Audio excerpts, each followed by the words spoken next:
quiero que usted abra su Biblia en el segundo libro de Samuel, capítulo 6. Segundo libro de Samuel, capítulo 6, versículo 1. David volvió a reunir a todos los escogidos de Israel. Eran 30,000.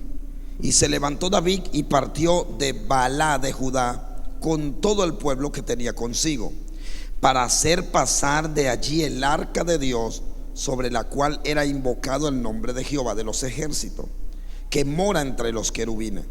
Pusieron el arca de Dios sobre un carro nuevo, diga conmigo, carro nuevo, y la llevaron de la casa de Abinadab, diga conmigo, Abinadab, que estaba en el collado. Y Usa y Ahio, hijos de Abinadab, guiaban el carro nuevo, diga conmigo, carro nuevo.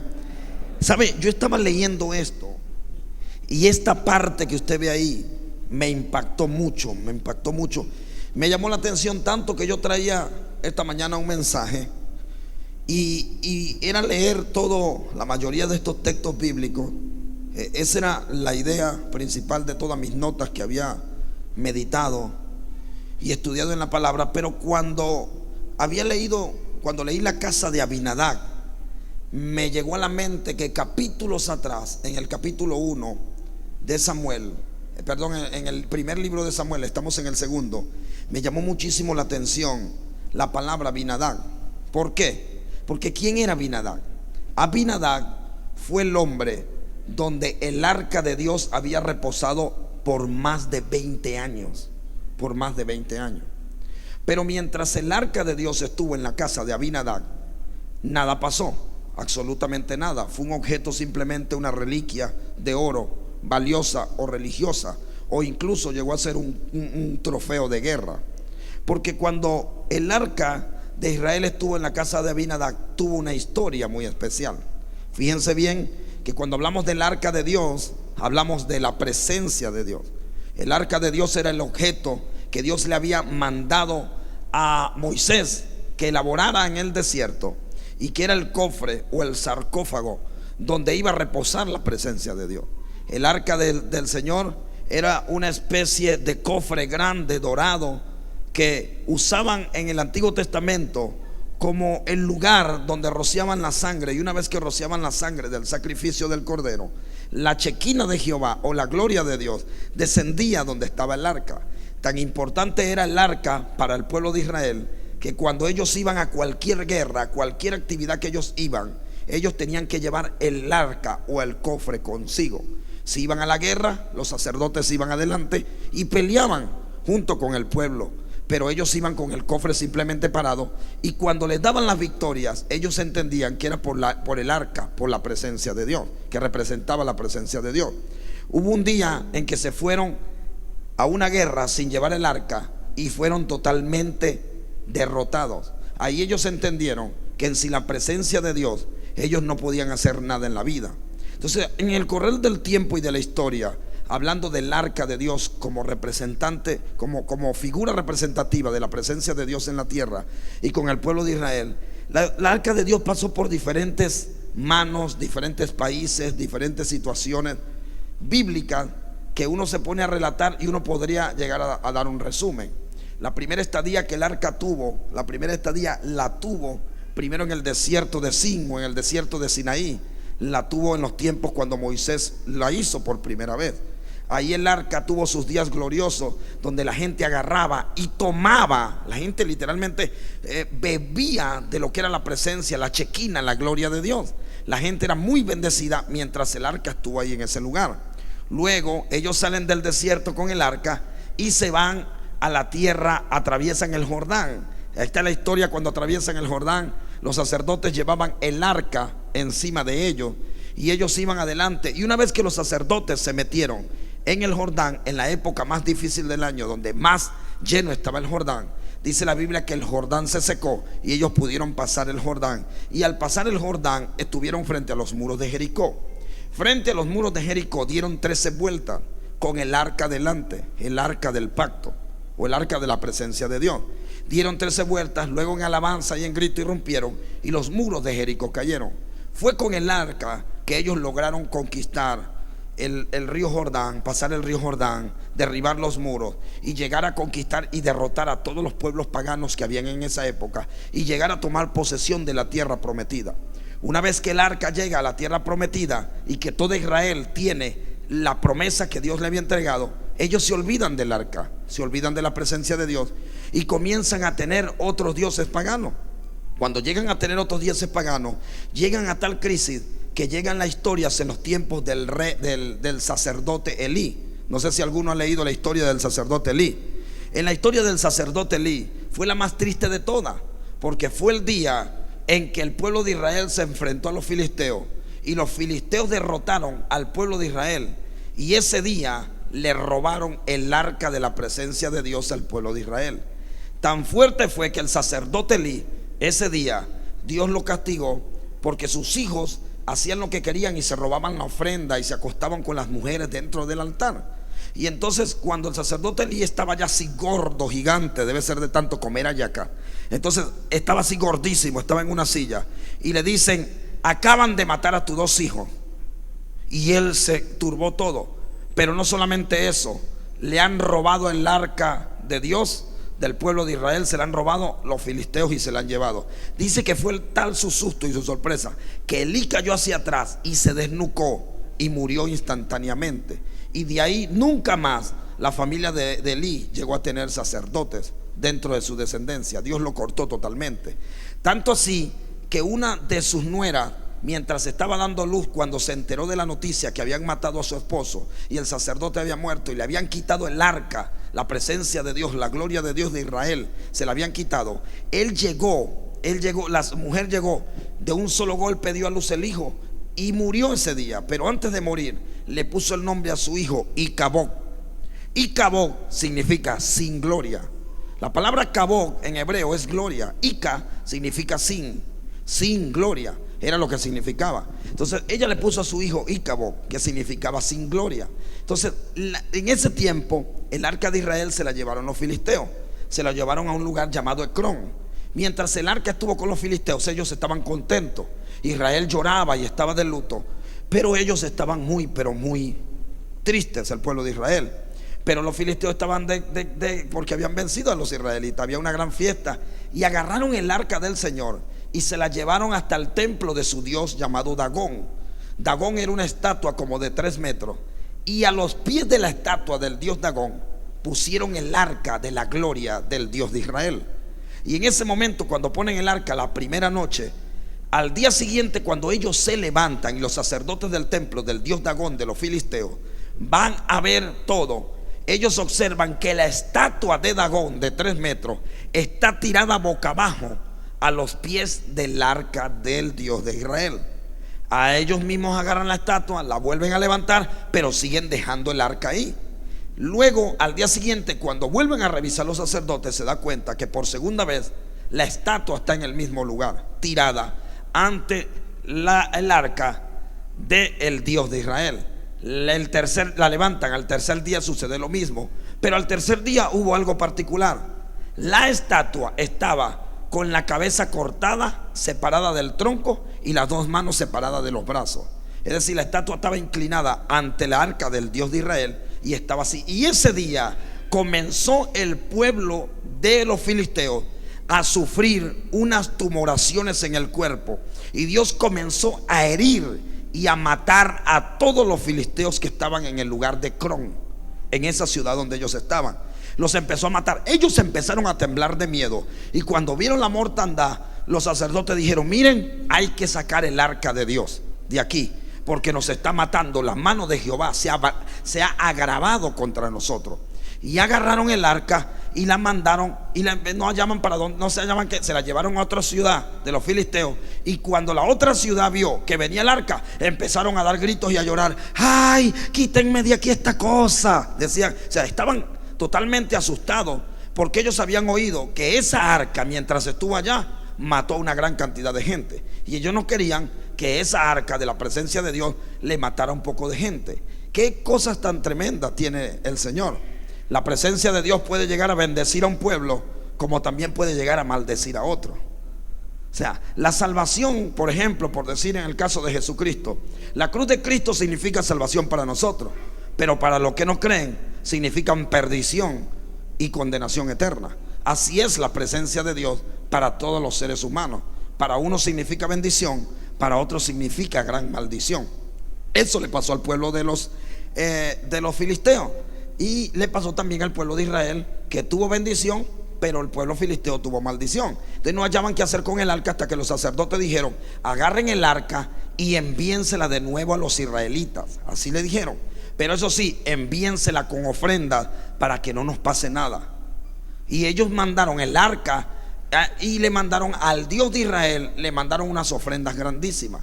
¿A dónde enviaron ellos el arca? Fíjense la trayectoria que viene. El arca de Dios, que es la presencia, es la representación de la presencia de Dios.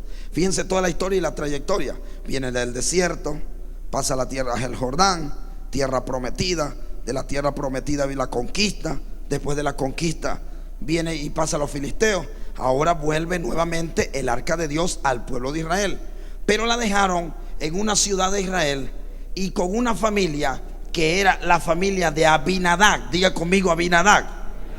Dice la Biblia que el arca duró en la casa de Abinadab más de 20 años. Más de 20 años. Ahora, en ese tiempo, quien reinó después del sacerdote Elí, que se mata el sacerdote Elí, el profeta Samuel se levanta para dirigir como sacerdote a todo el pueblo, y el pueblo lo rechaza, y rechaza a Dios, y dice: nosotros queremos un rey, queremos un rey, queremos un rey. Tanto fue la insistencia de Dios que le dice: ok, yo le voy a dar un rey, pero el rey lo va a oprimir, le va a quitar impuestos, le va a imponer leyes, le va a llevar a sus hijos a la guerra. Y ellos dijeron: no importa, queremos un rey. Y Dios le dio un rey, y ahí Dios levanta al primer rey de Israel, llamado Saúl. Saúl gobernó durante cierto tiempo, casi 40 años, si mal no recuerdo. Pero Saúl gobernó ese tiempo, y mientras Saúl gobernó, el arca de Dios permaneció en la casa de Abinadab. A Saúl no le interesó jamás, ni nunca, durante todo su reinado, llevar el arca de Dios a donde tenía que estar, a las tiendas que Moisés había elaborado y había hecho. A Saúl jamás le interesó. Durante todo su reinado, el arca de Dios estuvo abandonada en la casa de Abinadab. Abinadab ni siquiera era sacerdote.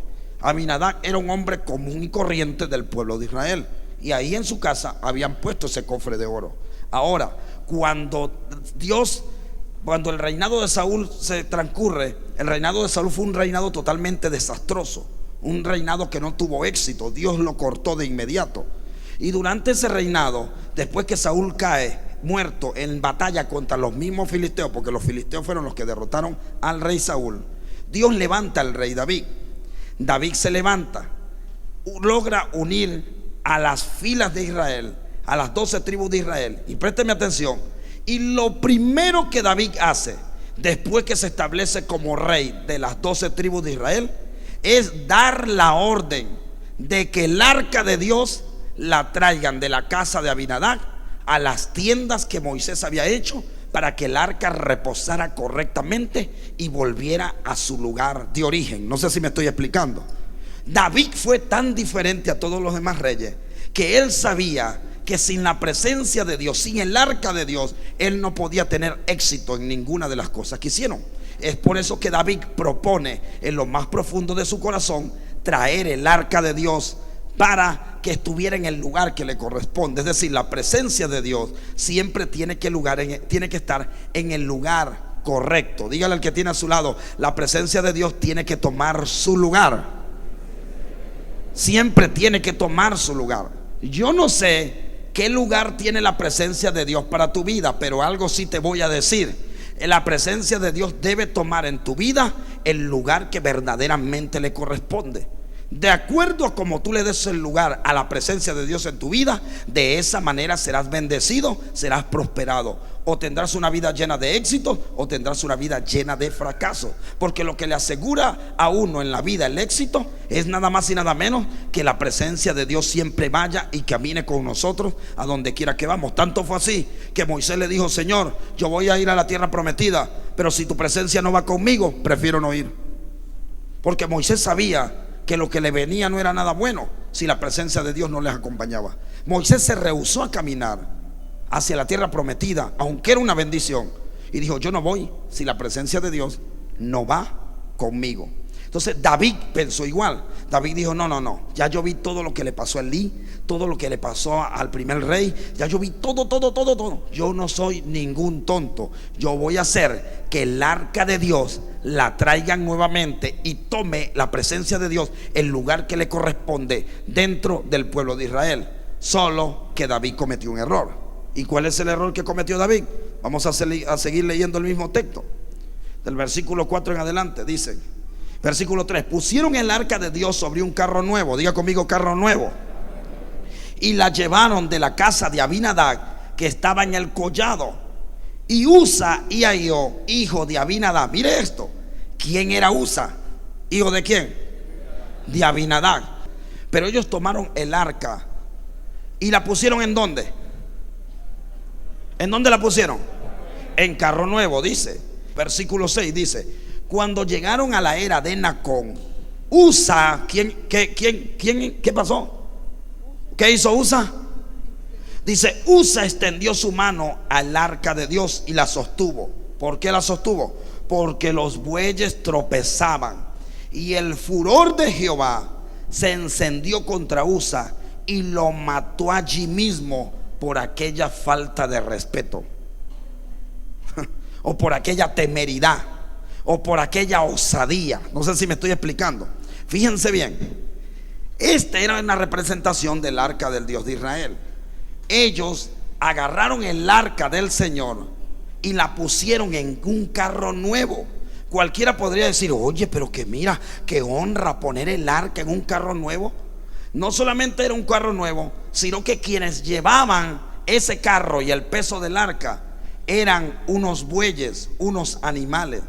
El error más grande de David en su juventud, en su euforia, en su ímpetu, era que estaba tan desesperado por tener la presencia de Dios, que no se dio cuenta que la presencia de Dios, para poder tenerla y cargarla, tenía ciertos requisitos que la gente tenía que cumplir. Entonces ellos, en vez de tomar el ritual de Moisés y leer la ley de Dios para ver cómo era que tenían que cargar el arca, David de inmediato estaba desesperado y dije: de una vez, un carro nuevo, Usa tú. Y agarró a cualquiera y le digo: vamos, síganme, y vamos a llevar el arca de Dios. La gente iba danzando, el arca iba ahí, los bueyes iban adelante llevando el arca. Uno de los hijos de Abinadab iba adelante y Usa iba del otro lado. Y dice la Biblia que en el momento en que los bueyes tropiezan, se movió y Usa pensó que el arca se iba a caer. Pero su temeridad fue tanto que, sin ser sacerdote, sin estar santificado y sin tener ninguna autoridad ni autorización, tocó el arca de Dios. Y dice que cayó fulminado, muerto de inmediato. ¿Usted se imagina cómo terminó la fiesta? Porque iban alegres, iban contentos, iban llevando el arca alegres, saltando. David va danzando. Después de eso dice la Biblia que David se dio golpes de pecho, empezó a llorar. ¿Usted sabe cómo era David de dramático? Lloraba, golpes de pecho, empezó a ayunar, no comió hasta que Dios no le habló. Y resulta, escúcheme bien, resulta que David aprendió la lección. Pero ¿qué hicieron en ese momento? ¿Usted se imagina? El arca de Dios había matado a un hombre. Primero el arca viene de los filisteos. Los filisteos la regresan porque mientras la tenían, acababa con todo lo que había. Luego David la quiere llevar, y cuando la van a llevar, alguien la toca y cae fulminado. Y entonces agarran el arca y la envían a la casa de un hombre llamado Obed-Edom. ¿Usted se imagina Obed-Edom lo que pudo pensar cuando llegó el arca? Yo me imagino a la mujer de Obed-Edom: ¿qué haces? Tú eres loco, que vas a tener esta arca aquí, ¿no? ¿Sabes cómo son las mujeres, verdad que sí? Tú eres loco, no, Obed, no lo hagas, mi amor, mi vida. Mira, se acaban de matar al hijo de Abinadab. Si tú metes ese arca aquí nos vamos a morir todos. Pero lo que no sabía la gente, que Obed-Edom era descendiente del sacerdote Aarón. Y es por eso cuando el arca entra a la casa de Obed-Edom, dice la Biblia que Obed-Edom comenzó a prosperar, que su ganado, sus ovejas, todo lo que tenía en sus manos comenzó a crecer y a multiplicarse grandemente. Cuando David se enteró que Dios había bendecido la casa de Obed-Edom, David como que me dijo: uy, se me chispoteó. Si es verdad, Obed-Edom es sacerdote, es un hombre puro, santo. Es que ¿qué me pasó que no supe entender eso? Y David, dice la Biblia, que mandó a llamar a la gente correcta. Yo me imagino que ellos comenzaron a escudriñar las escrituras y se dieron cuenta que el arca de Dios no era para que la cargaran burros, ni bueyes, ni animales, porque el arca de Dios fue diseñada para que la cargaran los sacerdotes y los hombres que Dios había escogido. No cualquier hombre, no un hombre común y corriente. Eran hombres a quien Dios había llamado a ministrar en su presencia. Solo esos hombres podían tocar el arca y ministrar bajo la presencia del Señor. Cuando David aprende eso, David dice que mandó a llamar a todos los sacerdotes. Los mandó a llamar porque el arca tenía que llevarse de esta manera. Quitaron el carro nuevo. Aparte de quitar el carro nuevo, los bueyes, ¿saben lo que hicieron con los bueyes que llevaban el arca primero? Los sacrificaron. Los bueyes los sacrificaron. Ya se lo voy a explicar más adelante. Entonces dice que David tomó a los sacerdotes, los santificó, se santificó él, santificó a todo el mundo. Y entonces cada paso que ellos daban cuando comenzaron a cargar el arca, dice que llevaron el arca de la casa de Obed-Edom y comenzaron a caminar. 1, 2, 3, 4, 5, 6 y 7. Alto, por si acaso. Traigan uno de los bueyes. Sacrificaban al buey. Después que sacrificaban y daban ofrendas a Dios, seguían. 1, 2, 3, 4, 5, 6 y 7. Alto. Sacrificaban otro animal.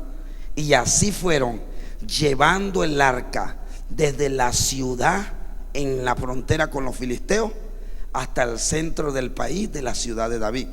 Yo no sé cuántos kilómetros recorrieron. Mínimo unos 100 kilómetros debieron recorrer así, cada 7 pasos, matando un animal. No sé si me expliqué. Como que aprendieron la lección, como que se dieron cuenta que la presencia de Dios no era cualquier cosa, como que se dieron cuenta que la presencia de Dios se respeta y hay que amarla y hay que tener la reverencia y hay que entender que la presencia de Dios no es cualquier cosa. No cualquiera la puede tener, no cualquiera la puede colgar, no cualquiera puede portar la gloria de Dios. La Biblia dice que usted y yo somos sacerdotes de la casa del Señor. El apóstol Pedro en una revelación dice: vosotros sois real sacerdocio, nación santa, pueblo escogido por Dios para anunciar sus virtudes, que aquel que nos llamó de las tinieblas a su luz admirable. La presencia de Dios, escúcheme, Dios habló en mi corazón en este texto y me dijo: Edgar, dile al príncipe de paz que me den el primer lugar, que mi presencia tiene que tener primer lugar en este 2013, en esta casa, en sus vidas, en sus casas, en sus corazones. El lugar que, mira, escúcheme bien, el lugar que la presencia de Dios debe ocupar en sus vidas debe ser el primero. Y óigame bien. Y mientras ellos estaban ahí, yo nada más meditaba y yo decía: Dios mío, qué terrible ha de ser para los sacerdotes una vez que se enteran de los tumores de los filisteos, una vez que se enteran de lo terrible que fue para el reino de Saúl no tener la presencia de Dios, una vez que se enteran que cargando el arca Usa medio la tocó. Yo no quisiera ni estar en el zapato de esos sacerdotes, pensando: Dios mío, ay papaito, si Usa la tocó con el dedo y extendió su mano y lo mataste, y yo me la voy a tirar en el hombro, Señor. Yo no quisiera ni pensar lo que me puede pasar. Yo me imagino a David poniendo en todo el reino: acá los sacerdotes, necesito sacerdotes para cargar el arca. Yo me imagino que ninguno quiso ir. Entonces yo me imagino a David diciendo: mire, venga acá, mandando a sus guardias, a sus generales: tráiganme a todos los que revisen el árbol genealógico y tráiganme a todos los sacerdotes descendientes de Aarón. Y yo me imagino a David hablando con los sacerdotes, conociendo a David como hombre de guerra, le decía: ¿qué quieres? ¿O te mato yo o te mata el Señor? Porque el sacerdote le dice: David, ¿cómo la voy a cargar yo, mi rey, si me va a matar el Señor? Bueno, decide: o la cargas, o te mata el Señor, o te mato yo. Nada más pensar eso, el sacerdote: bueno, ¿qué voy a hacer? Que me mate el Señor. Y cargaron el arca. cargaron el arca, pero a ellos no les pasó nada, porque David había aprendido bien la lección, los mandó a santificarse, vio que su árbol genealógico era el correcto, que tenía que hacerlo correctamente, y dice la Biblia que ellos avanzaron y llegaron a la ciudad de David y colocaron el arca en la tienda de Moisés, donde nunca debió haber salido. El arca y la presencia de Dios volvió al lugar que le correspondía. ¿Y qué es lo que nos quiere enseñar el Señor en esto? Dios nos quiere enseñar que si nosotros queremos tener éxito en la vida, la presencia de Dios tiene que volver al lugar que le corresponde siempre.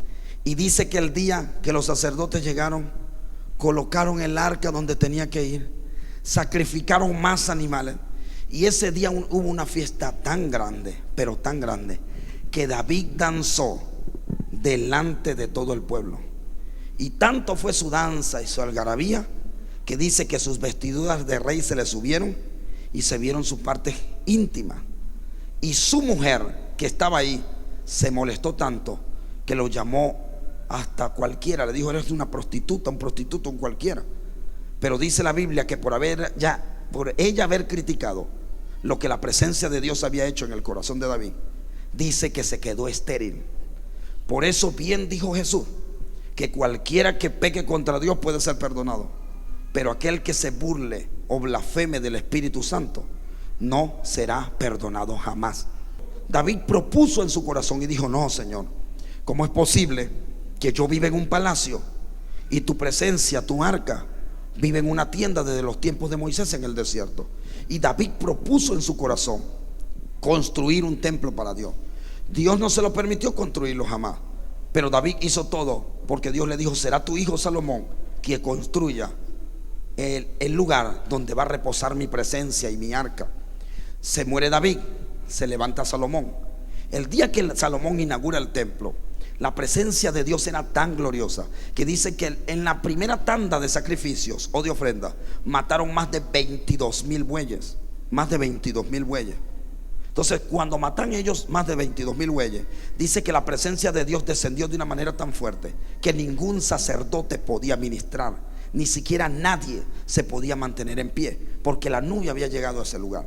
Dios hace un pacto con Salomón. Ustedes se saben toda la historia, pero el asunto de todo esto es que Dios le dijo a Salomón que su presencia siempre estaría en esa casa y en ese lugar.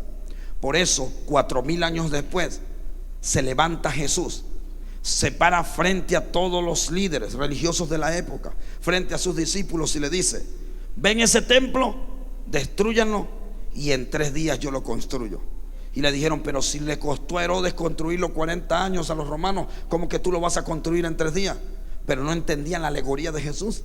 No entendían que Jesús estaba hablando era de su propio templo, porque Jesús estaba diciendo que su cuerpo era templo y morada del Espíritu Santo de Dios.